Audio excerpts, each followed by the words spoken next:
Hi hello friends, welcome back to Jai Maruti creations. Bigg Boss ಮನೆ ಒಳಗಿರುವ ಸ್ಪರ್ಧಿಗಳಿಗೆ ಒಂದು ಆಕ್ಟಿವಿಟಿ ಕೊಟ್ಟಿದ್ದಾರೆ.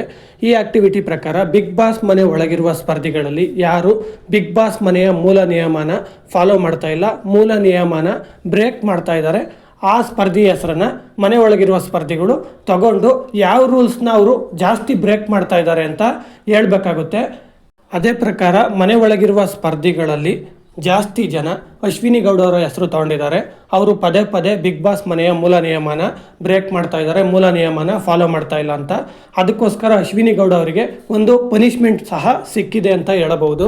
ಏನಪ್ಪ ಪನಿಷ್ಮೆಂಟು ಅಂದರೆ, ಅಶ್ವಿನಿ ಗೌಡ ಅವರು ಮನೆಯಲ್ಲಿರುವ ಎಲ್ಲ ಸ್ಪರ್ಧಿಗಳ ಹತ್ರ ಹೋಗಿ ಐ ಆಮ್ ಸಾರಿ ಅಂತ ಬೋರ್ಡ್ ಹಾಕ್ಕೊಂಡು ಅವ್ರ ಹತ್ರ ಬಸ್ಗೆ ಹೊಡೆದು ಇನ್ಮೇಲೆ ನಾನು ಬಿಗ್ ಬಾಸ್ ಮನೆಯಲ್ಲಿ ಮೂಲ ನಿಯಮನ ಫಾಲೋ ಮಾಡ್ತೀನಿ, ಬ್ರೇಕ್ ಮಾಡಲ್ಲ ಅಂತ ಹೇಳ್ಬೇಕಾಗಿರುತ್ತೆ.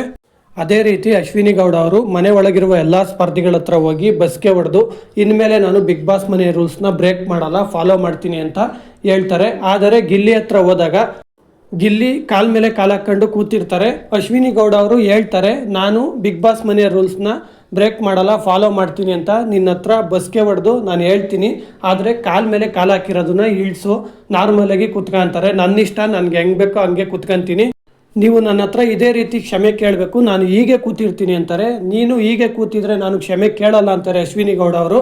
ಫ್ರೆಂಡ್ಸ್, ನೀವೇನು ಹೇಳ್ತೀರಾ? ಗಿಲ್ಲಿ ಅವರು ಅಶ್ವಿನಿ ಗೌಡ ಅವ್ರ ಹತ್ರ ಈ ರೀತಿ ನಡ್ಕೊಂಡಿರೋದ್ರ ಬಗ್ಗೆ ಅಂತ ನಿಮ್ಮ ಅಭಿಪ್ರಾಯನ ಕಮೆಂಟ್ ಬಾಕ್ಸ್ನಲ್ಲಿ ತಿಳಿಸಿ.